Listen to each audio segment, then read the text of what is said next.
Hi, this is Tish Aiken, and the astrology continues to be confusing, revelatory, powerful, and we can probably say that for the majority of the year.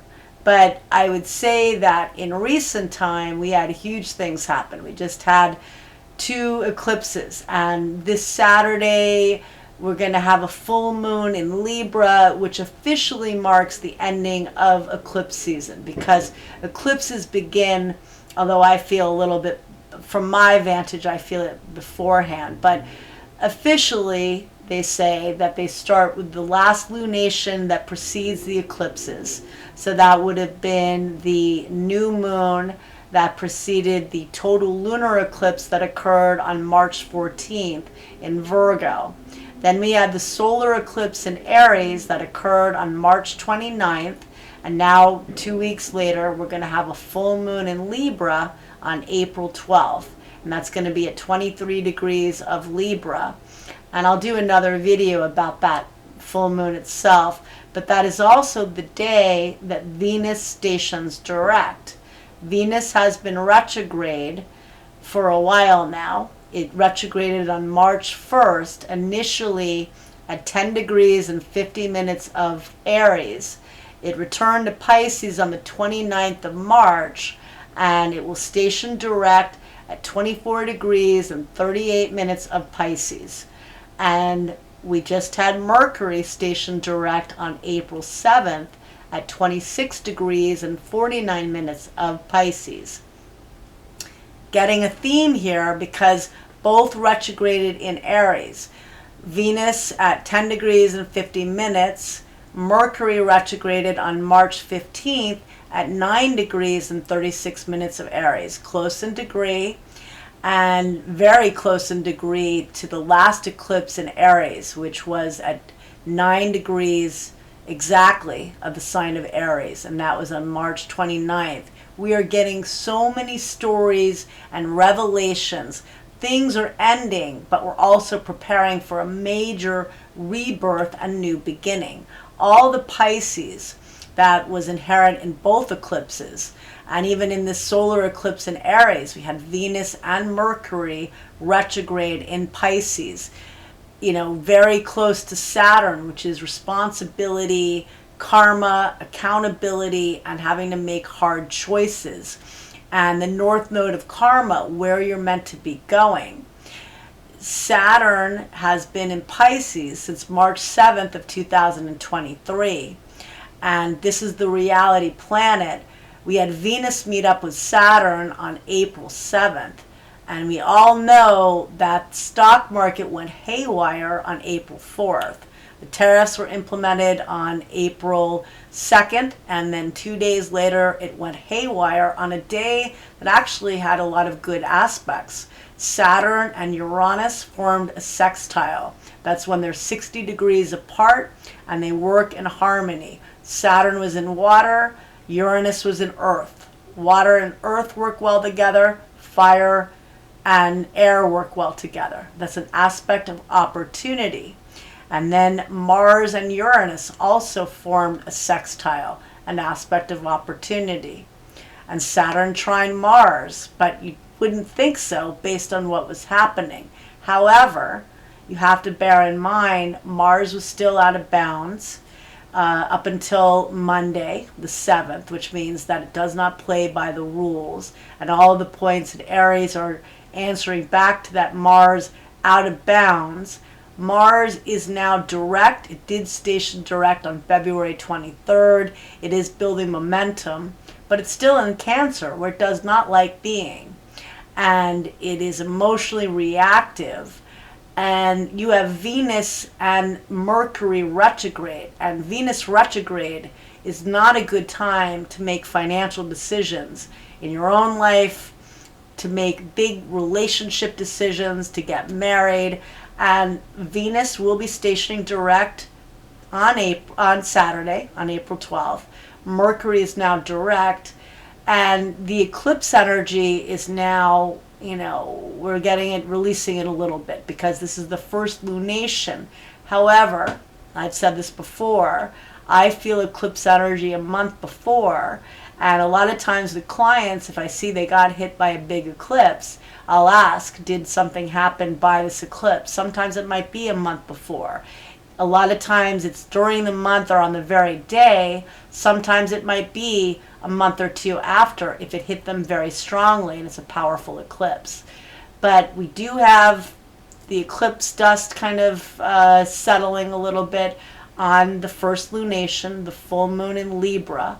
This full moon in Libra is very much about healing because it is opposing Chiron, the wounded healer, which is at 22 degrees of Aries right now. It's right at the world point. 22 degrees of the cardinal signs impacts all of us.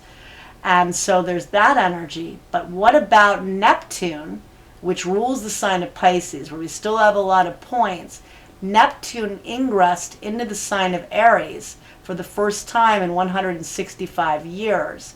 And it entered Pisces on March 30th, Aries, on the very day after the last eclipse in Aries. And it ingressed into the very first degree of the zodiac wheel, the very first degree of everything, a degree of creation. And we are all co-creating because the world points correspond to all of us. If planets transit there, we feel it on the collective. Look back to January 12th of 2020 when Saturn, which is responsibility and accountability and karma, met up with Pluto, the planet of death and transformation, power and society and big money. They met up at the world point, and there was mass death and loss of structures on a global level, but a rebirth and a healing of all that we endured and experienced in rebuilding the structures in our life that are now different. They are forever changed. You know, they got brought down on a global level. It wasn't just one country or one person. This was on a world level. And now Neptune is on a world level. It's at the Aries point, which some say is the most significant of all the degrees. And so that's a big deal because you're creating a new identity. Aries is about ego and identity. And there is a lot of darkness. And I know we had a lot of good aspects on Friday the 4th, but yet we saw the market really tumble. We have so we've got Mercury direct. It will not clear its shadow until April 26th. It's going to leave the sign of Pisces on April 15th at 11:32 p.m. Pacific Daylight Time, and on April 16th at 2:32 a.m. Eastern Daylight Time. But it won't clear its shadow, meaning where it retrograded initially on March 15th until April 26th. Venus stations direct in Pisces on April 12th. It will not clear its shadow until May 16th, but it will remain in Pisces, where it does love being, until April 30th. But it clears the confusion and lessons you've been trying to work on and reevaluate. That's a wonderful Venus term because Venus regards values and how you're valuing yourself, what you're trying to accomplish, what's making you happy, and with whom and what you're partnering. And so that won't clear its shadow until May 16th. Mars has been in Cancer on and off since September 1st. It entered Leo on November 3rd and made the first of 3 oppositions to Pluto. Those are both the rulers of Scorpio. Mars is the ancient and Pluto is the modern ruler of Scorpio, the higher octave of Mars. Mars messes around, it's anger and lust and it's reactive, but Pluto will bring you down on the lower, more challenging vibration. And the first opposition occurred on November 3rd when Pluto was still in Capricorn. We had the second opposition on January 3rd. And at that point, the North Node of Fate was at 0 degrees of Aries. It was at the world point, just where Neptune is right now. And then on January 6th, Mars returned to the sign of Cancer, and that was when the fires broke out in Los Angeles and in that surrounding area. And that was a Mars-Pluto opposition at that time at 3 degrees of, or it might have been 2 degrees, but around that 2 or 3, it was close to Leo and Aquarius. And there are 2 charts for Los Angeles, but the first is in 1781. It was still owned by Spain. It was, I'm trying to remember, Pueblo de Los Angeles. And that has, what does it have? It has Pluto at 3 degrees and 44 minutes of Aquarius, which means that next year it's going to have its Pluto return. It's getting close. And so it might be 4 degrees. I think it is 4. So it's getting close. And that was a warlike energy, obviously. It became like a war zone. And I actually was out there when it did break out. I was there for the first week. And that was devastating. And it did trigger what was going on for them and their chart, the chart of LA. There will be a third and final opposition of Mars and Pluto that occurs on the day that Mercury clears its shadow, which is April 26th. Mars will oppose Pluto, and they will do so at 3 degrees of Leo and Aquarius. And this is the last showdown of Mars and Pluto. We work and co-create with the energy, but at that time, both Mercury and Venus are direct, and Aquarius has a very revolutionary energy. So we will see how that plays out, but it's something where in your own life, again, you can only control what you can control. And if anything you want to take from all the Pisces is you want to take action very much. With Neptune and Aries, we're trying to co-create a new dream. Venus and Mercury retrograded in Aries, which is encouraging you to have courage, but then they cross the world point and return to the sign of Pisces.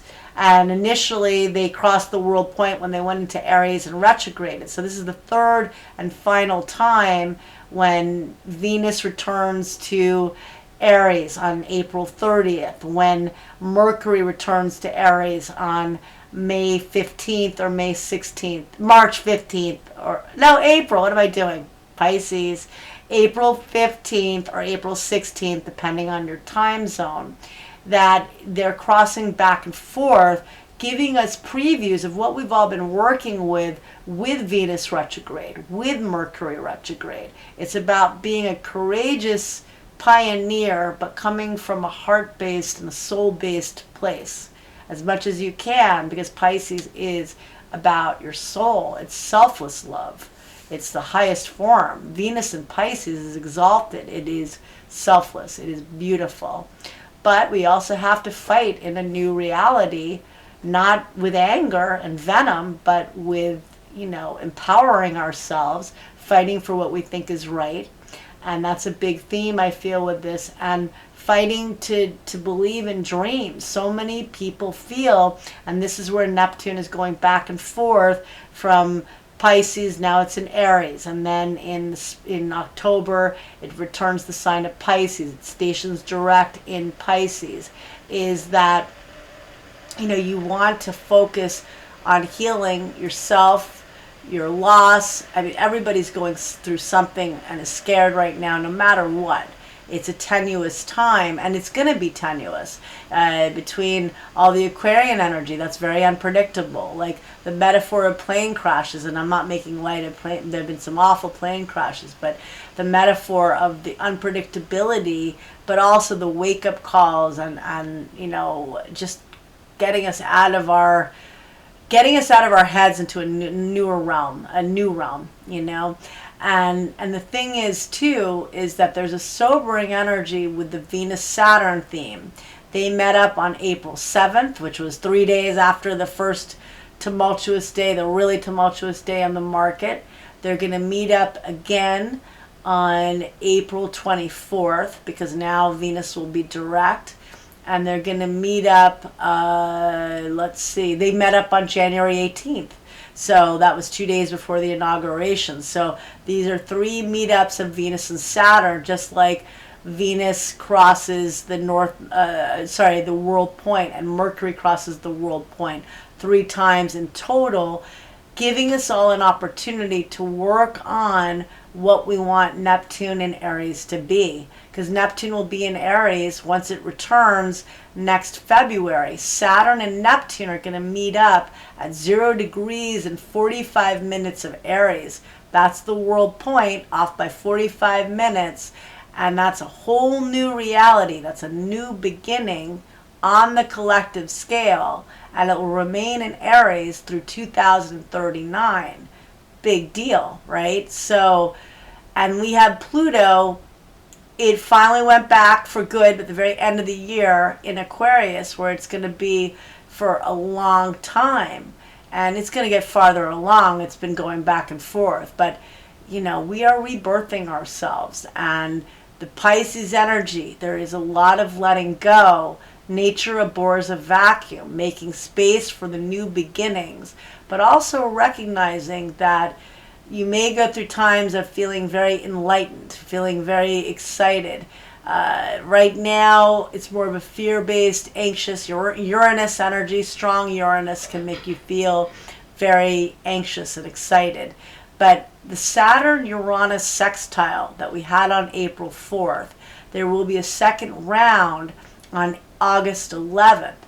Uranus is going to transit. It's going to ingress into Gemini, more air. And air and fire are going to dominate much more this year, because Saturn is going to also enter Aries. I didn't mention that yet. Saturn will, from May 24th through September 1st. And then Uranus enters Gemini from July 7th through November 7th. And Saturn and Uranus will make a sextile on August 11th, this time in Aries and Gemini, fire and air. Right now, they're in water and earth. So this brings more of a innovative, excited, confident energy. There's more of a resourcefulness with water and earth, but there's more of a speed, lightning, innovative energy with fire and air.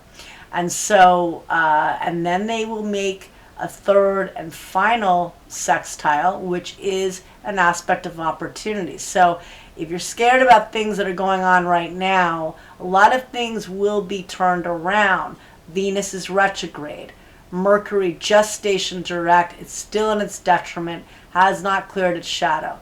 Venus hasn't even yet stationed direct and won't clear its shadow until the middle of May. But Saturn and Uranus make their third and final sextile, which is an enabling aspect. Saturn is the ancient ruler of Aquarius. Uranus is the modern. Saturn can represent the father and people in authority.